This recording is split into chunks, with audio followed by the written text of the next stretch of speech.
I've never heard that term used before in describing me. It's interesting. But I've never heard it before, but I fully understand what you're saying.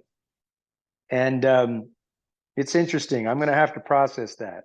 But I think anti-heroes, are just subject to a particular time and place, almost fulfilling a type of necessary balance, and when Mick Jagger and Keith Richards and Paul McCartney and John Lennon were youngsters getting into music, I mean, with the exception of Sinatra and maybe Elvis, rock stars didn't exist. There was no such thing. They were like astronauts. They had no idea where they were going. But by the time I was a youngster in the mid 80s, early 80s, actually, and even into the late 70s, rock stardom was already, I mean, it was beyond.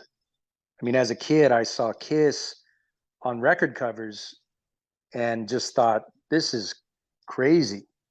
I mean, Kiss was like, it was a phenomenon that's hard to describe nowadays. It never even crossed my mind to be a rock star ever as a kid. It wasn't until I heard a certain sound and saw a certain type of musician, and that was a sound and a persona that was rooted in punk rock, that gave a young kid like me, like, whoa, maybe I could be a musician. It was inclusive, not exclusive. Yeah. So a big part of my career is because I didn't grow up in an era with Led Zeppelin.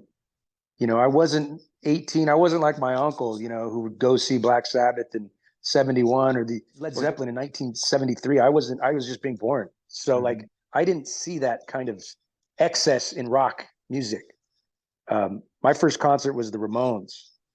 And actually Billy Idol was my first concert, Rebel Yell Tour. But then I saw the Ramones. So it's like, my idea of a rock star was like, Johnny Ramone. And and you talk about an anti-hero. If there's ever an anti-hero in rock and roll, it's probably Johnny Ramone.